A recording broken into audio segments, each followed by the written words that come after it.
इस कहानी की शुरुआत में हमें शिजलिंग नाम के एक वॉरियर को दिखाया जाता है जो अपने छोटे से बेटे शिहाओ को गोद लिए गुस्से में वह महल की तरफ बढ़ रहे होते हैं। सैनिकों ने उन्हें रोकने की कोशिश की, मगर जीलिंग बहुत पावरफुल थे और अपनी पावर की मदद से एक एक करके सभी सैनिकों को मारते हुए आगे बढ़ रहे थे, क्योंकि उसके परिवार के लोग उसके बच्चे जियो को मारना चाहते थे और उसकी बॉडी से सुप्रीम बोन निकाल लिया था। श्रीमान जेलिंग से कहता है कि तुम्हें हमारे परिवार के कल्याण के लिए अपने बच्चे की बाली देनी होगी। जेलिंग को इससे बहुत गुस्सा आता है और उससे फाइट करने लग जाता है। युवान उस पर हमला करने की कोशिश करता है, मगर जीलिंग अपने हाथों से ही तलवार पकड़ लेते हैं। अब वहां जीलिंग की वाइफ की भी एंट्री हो जाती है, जो भी जीलिंग के साथ मिलकर युवान पर हमला करने लगती है। युवान समझ गया था कि उनसे जीत नहीं पाएगा, इसलिए अपनी लाइन पावर को एक्टिवेट करने लगता है। ये देखकर जीलिंग भी अपने ड्रैगन पावर की मदद से ड्रैगन को बाहर निकाल लेता है और जीलिंग की वाइफ अपनी पावर से उसे ड्रैगन को और पावरफुल बना देती है।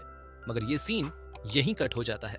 फिर हमको कुछ साल बाद स्टोन विलेज को देखते हैं, जो भगवान लियो द्वारा एक शील्ड से प्रोटेक्टेड था, ताकि कोई भी ताकतवर जानवर स्टोन विलेज के लोगों को नुकसान ना पहुंचा पाए। अगली सुबह स्टोन गांव के सभी बच्चों को स्टोन विलेज के मुख्य आदमी रक्षा के लिए ट्रेन कर रहे होते हैं।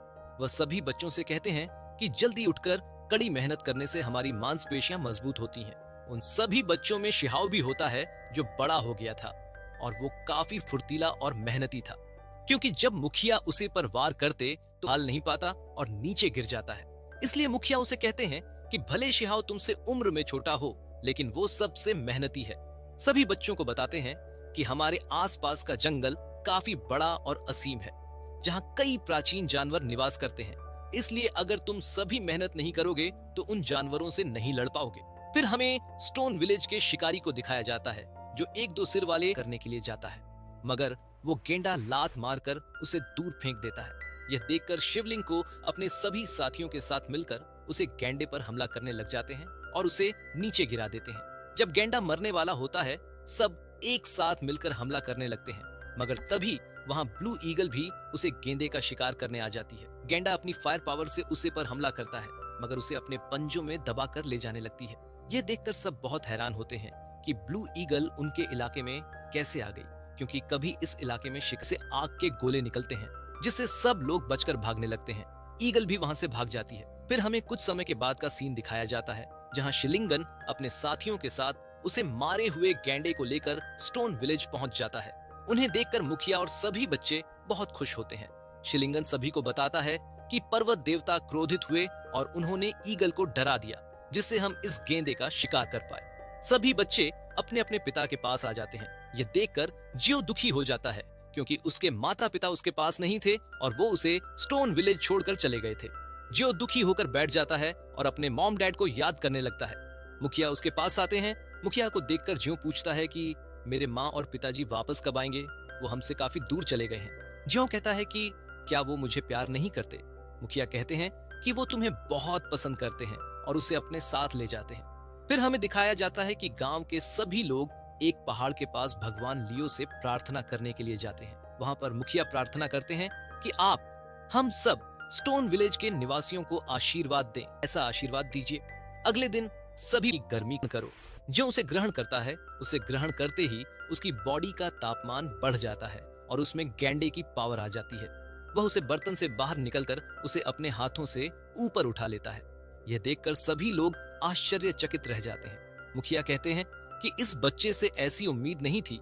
इसकी बॉडी की तुलना प्राचीन युवा जानवरों से की जा सकती है। जो पूछता है कि क्या मैं अब दूध पी सकता हूँ? मुखिया कहते हैं कि तुम जितना चाहो उतना दूध पी सकते हो। फिर सभी बच्चे जियो के पास जाते हैं और कहते हैं कि तुम बहुत असाधारण हो, तुम ये कैसे करते हो? मगर जंग बाओ को इससे जलन होती है। जियो भगवान लियो को दूध चढ़ाता है और कहता है कि मेरा पसंदीदा दूध है, आप इसे पी सकते हो। साथ ही वह यह भी कहता है कि परिवार के मुखिया कहते हैं कि आपने स्टोन विलेज की रक्षा के लिए बलिदान दिया और मेरे माता पिता भी इसी गांव में रहते थे। क्या आप जानते हो वो कहाँ है? मैं उन्हें बताना चाहता हूँ कि मैं भी स्टोन विलेज की रक्षा कर सकता हूँ, पर मैं तो यह भी नहीं जानता कि मेरे माता पिता कैसे दिखते हैं। ऐसा कहकर वह रोने लग जाता है। शेरनियो नाम की एक छोटी लड़की वही हमें फॉरेस्ट में दिखाया जाता है कि बाएं हो अपने दोस्तों के साथ ब्लू ईगल के घोंसले में उसका अंडा चुराने पहुंच गया था। बाएं हो अपने दोस्तों से कहता है कि मैंने इतना बड़ा का पता चल जाता है कि कोई उसका अंडा चुराने आया है, इसीलिए वह और तेजी से अपने घोंसले की तरफ बढ़ने लगती है।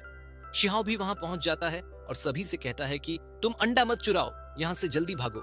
मगर उनमें से कोई भी जीव की बात नहीं मानता और वहां से अंडा लेकर चट्टान से नीचे उतरने लगते हैं। तभी वहां पर ईगल आ जाती है। ईगल अपने पैरों में एक सुअर फंसा कर लाती है जिसे बच्चों पर डाल देती है, मगर सभी बच्चे बच जाते हैं। फिर ईगल अपने पंखों से उन पर हमला करती है जिससे रस्सी कट जाती है और सभी बच्चे अंडे के साथ नीचे गिर जाते हैं। फिर सब वहां से उठकर अंडा लेकर भागने लगते हैं। शिहाओ कहता है कि हमें चट्टानों की तरफ भागना चाहिए जहां पर ईगल नहीं पहुंच पाएगी। तभी भागते भागते एक बच्चे के हाथ से अंडा छूट जाता है जिसे शिहाओ पकड़ लेता है। वह ईगल से कहता है कि मैं तुम्हारा अंडा वापस लौटा दूंगा, तुम मेरा पीछा मत करो, अगर तुम पीछा करती हो तो अंडा टूट जाएगा। मगर ईगल पीछा करना बंद नहीं करती। शिहाओ सोचता है कि बच्चे सुरक्षित रहें, इसलिए वह अकेले ईगल का सामना करने लगता है। नीचे खड़े बाकी के बच्चे ईगल को पत्थर मारने लग जाते हैं तो शिहाओ उन बच्चों से कहता है कि तुम वापस क्यों आ गए। तो बच्चे कहते हैं कि अगर तुम्हें कुछ हो गया तो हम मुखिया को क्या जवाब देंगे। ईगल बच्चों पर अपने पंखों से वार करने लगती है तो ज्यों उन्हें बचाने के लिए सुअर को उनके तरफ फेंकता है जिससे बच्चे बच जाते हैं। शिहाओ को पास में एक जंगल दिखाई देता है, इसलिए अपने सभी दोस्तों से कहता है कि हम सभी को उस तरफ जाना चाहिए। ईगल वहां नहीं आ पाएगी। वहीं स्टोन विलेज में दिखाया जाता है कि शिलिंगन अपने साथियों के साथ बात कर रहे होते हैं। तभी शेरनियों वहां आती है और बताती है कि बच्चे मुसीबत में हैं।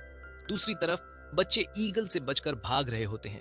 शिहाओ कहता है कि आगे गुफा है, हमें वहां छुपना होगा, मगर गुफा का गेट बंद होता है। शिहाओ जंगबाओं को कहता है कि तुम अंडा पकड़ो, मैं गेट खोलता हूँ, और ज्यों अपनी राइनो पावर की मदद से गेट पर पड़े पत्थरों को तोड़ देता है। सभी बच्चे गुफा के अंदर जाने लगते हैं, मगर बिडियो नाम का लड़का नीचे गिर जाता है और ईगल उसकी तरफ बढ़ रही होती है, लेकिन ज्यों उसे बचाकर गुफा के अंदर ले आता है। ईगल अपने पंखों से हमला करती है जिससे उन सभी दूर गिर जाते हैं और ज्यों का हाथ एक पत्थर पर पड़ने की वजह से वहां एक प्रोटेक्टिव शील्ड बन जाती है जिससे ईगल अंदर नहीं आ पाती। मुखिया ने कहा था कि हमारे गांव के पूर्वज बहुत बलवान थे, यह ऋण उन्हीं के द्वारा छोड़ा गया होगा।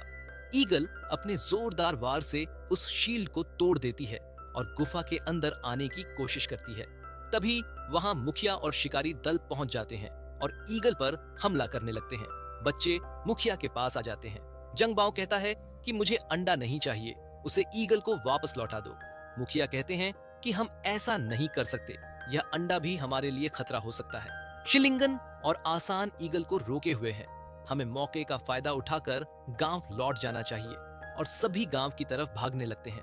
मगर ईगल को भी इस बात का पता चल जाता है, इसलिए उनके पीछे जाती है।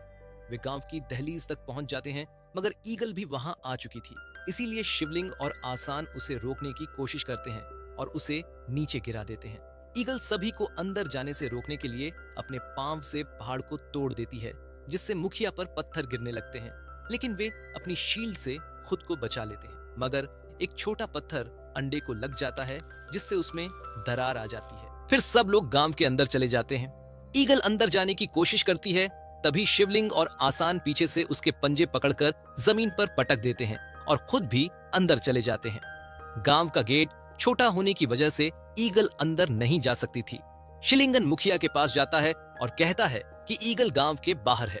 ईगल गांव के अंदर जाने की कोशिश करती है, लेकिन गांव की शील्ड उसे रोक देती है। मुखिया कहते हैं कि हमारा गांव भगवान लियो द्वारा संरक्षित है, फिलहाल हम सुरक्षित हैं। आसान अपने बेटे बाएं हो पर गुस्सा करता हुआ कहता है कि यह सब तुम्हारी वजह से हुआ। तभी वह अंडा टूट जाता है और उसमें से ईगल का बच्चा निकलता है। सब लोग यह देखकर चौंक जाते हैं, मगर बेबी पूरी तरीके से विकसित ना होने की वजह से मर जाता है। सभी बहुत दुखी होते हैं। बाएं हो माफी मांगता है कि मैंने जानबूझकर नहीं किया, मुझे नहीं पता था कि ऐसा हो जाएगा। ईगल बाहर विलाप कर रही होती है और गुस्से में शील्ड को टक्कर मारती है। फिर वह अपने बेबी के पास आती है और उसे सूंघ कर देखती है। वो उसके मरने से काफी दुखी होती है। तभी वहां भगवान लियो की आत्मा आती है और उसे बेबी ईगल को फिर से जिंदा कर देते हैं, जिससे ब्लू ईगल और बाकी सभी बहुत खुश होते हैं। मुखिया कहते हैं कि भगवान लियो ने सिर्फ इसे नहीं बचाया बल्कि उसे पुनर्जन्म दिया है। फिर शिहाओ बेबी ईगल के पास जाता है और कहता है कि तुम ठीक हो, मुझे आज के लिए वास्तव में खेद है, क्या आप मुझे माफ कर सकते हो? मैं वादा करता हूँ कि दोबारा ऐसा नहीं होगा। बेबी ईगल जियो को माफ कर देता है और शिहाओ उसे उठाकर उसके साथ खेलने लगता है। तभी वहां पर एक आदमी भागकर मुखिया के पास आकर कहता है कि पहाड़ों के घातक जाल ज्यादा पुराने होने की वजह से नष्ट हो गए हैं। अंत में एक पवित्र कब्र दिखाई जाती है जिसकी तरफ एक प्राचीन लायन बढ़ रहा होता है, मगर वो काफी कमजोर हो चुका था और उसे बहुत सारे जंगली जानवरों ने घेर लिया था। इसी के साथ यह एपिसोड यहीं पर खत्म हो जाता है। स्वस्थ रहिए।